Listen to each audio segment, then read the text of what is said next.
Hey everybody, this is a special edition of the TiGo Sky Tower, a disassembly video, because when I initially did my review I did not do a good disassembly of it, and I did get a request about how to take the middle piece apart. I also am going to be removing the copper fake tritium vials that I have in place, and we'll just take the whole thing apart. So if you need to know how to assemble and disassemble your TiGo Sky Tower, this is the video for you. Please join me.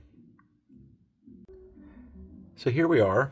Like I said in the first video, my initial video, when I first got this, I barely took it apart. I took it apart enough to put in some copper wire in place of what would be tritium vials. That's sort of a common thing that I do because tritium vials are very expensive. And I just wanted to see what they looked like. I happen to have a spinner that uses 12 of these, and I just took them out of that and put them in this one. So I thought, I just got a question like yesterday or the day before, right after I did my top 10 video, and one fellow was asking how to get the middle piece put back together. I think he took his apart and was having some trouble putting it back together again. Well, I didn't talk about that very much, and I really didn't do a good job at showing how to take these plates off either to get to these tritium vials or whatever you want to put in there. So we're going to take the whole thing apart, or at least one side and the middle piece, because both sides are the same. We're going to take this side apart and take out those copper trits, and then we'll move on to the middle. So if you need to get to the middle piece, you can fast forward. Otherwise, that's the plan. First thing to do to make this a little bit easier to access everything is to line up the middles and lift the parts directly off of each other. Then this goes to the middle. It can be lifted right out. You see there's a little keyhole shape here that lines up with this rectangle, so that has to be in the middle. It's likewise on the opposite side. So we'll put this off to the side, put this off to the side, and I found that a Phillips 1 seems to fit the best. So just hold everything together with your fingers this way. Carefully remove your screws. They are magnetic, remember that much.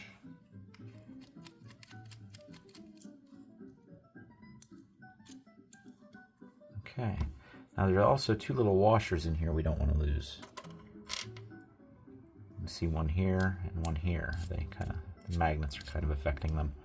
So I'm still holding this plate on the inside down with my thumb, but I'm going to go ahead and take these washers out, just so I don't lose them. Okay, that takes care of that. Now, all we want to do is turn this upside, well actually, take this, we're going to put it back in. Now it's only going to go in one way because the magnetism will oppose one way and attract the other way. So this is opposing, this is attracting. There's the rectangle that I need to line up with this keyhole rectangle. So plop it down in there, keep squeezing everything together. Now hold it from underneath, hold it by that middle piece, and then just ever so carefully, you should be able to lift off this cover. And you know what's there? The copper wires are getting in the way. So if you do that carefully, all 1, 2, 3, 4, 5, 6, all 12 of these magnets won't fly out and smack together and maybe break. So that is how you take off the sides and put the sides back on. The tritium vials are a little bit tricky to get in, but like I said, I just wanted to see what that looked like. I want those to go back to my original spinner. So now I'm just going to take this while I'm here and put this back together. Okay. Now I'm going to reach in here with my thumb, hold everything down, pull this back out, put that off to the side. We can't forget our washers. There's one, there's two. Now, getting the screws back in can be a little bit tricky because, like I said, everything's magnetic. I'm just going to try to get close, and then I'm going to get the screw onto the end of my driver, get everything lined up, and then just snug it down.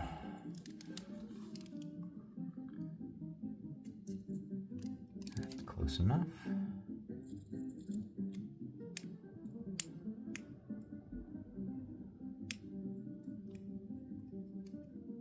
Snug that up. Now both sides are done. Now the fun part, we'll take apart the middle. Okay, for this, you'll see that one side has a Phillips head screw. The other side, I believe, is a standard Allen head size. Now, using the different bits that I have to see what fits best, we have to use something smaller than a Phillips 1. So I'm going to switch over to a Phillips 0. That seemed to fit the best, the Phillips head down here. And then for this side, I realized we might not all have the same options.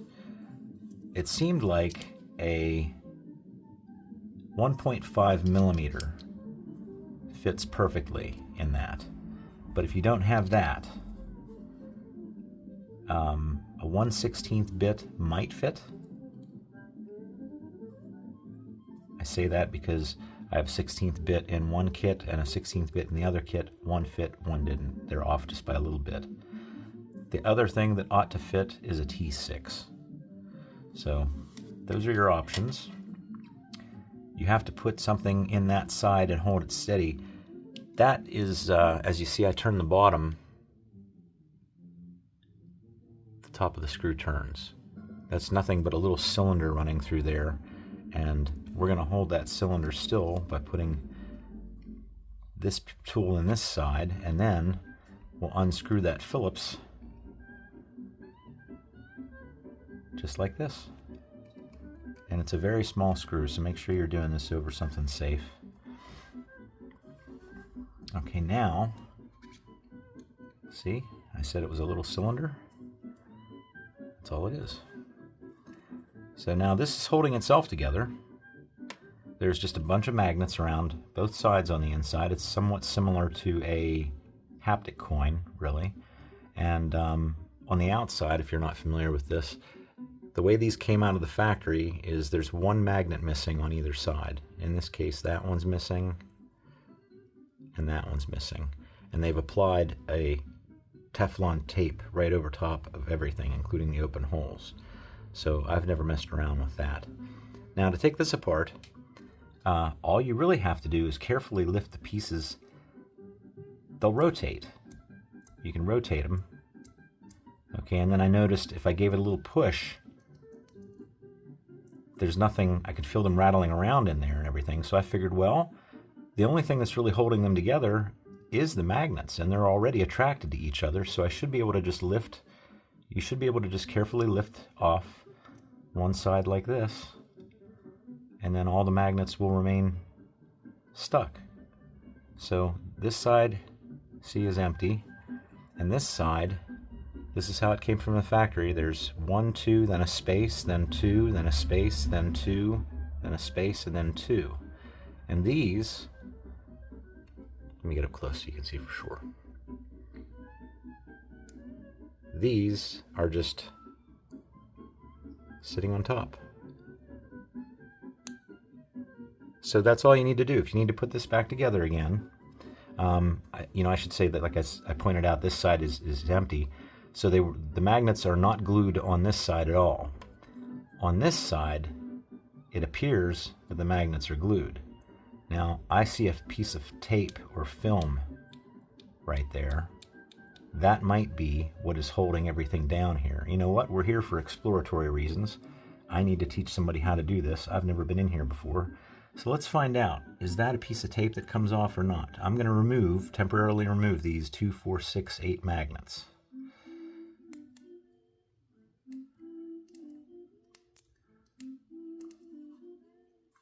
Okay, now, yeah, that's a piece of tape. But if I peel it back, let me see if these come out or not.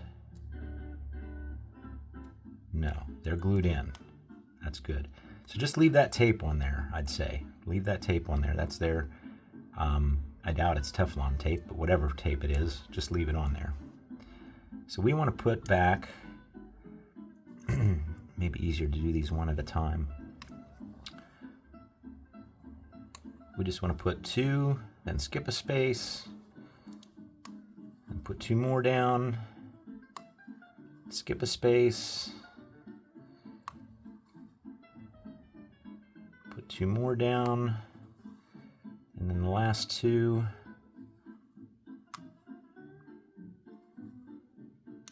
That went fairly smooth.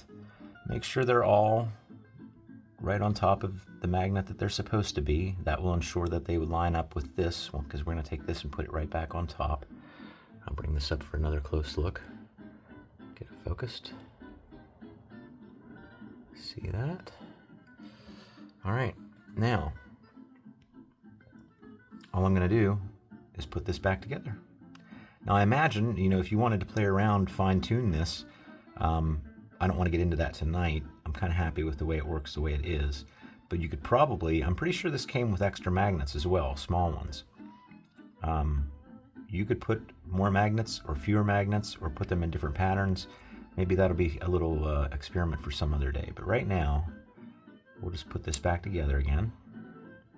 Now it doesn't matter which side. The countersink on either side looks to be the same depth. So it doesn't matter which side you put this, we'll call that a collar pin. Put that in, and then you have your tiny screw here. I'm just going to try to get that lined up as good as I can. Like I said, the magnets are trying to pull it away.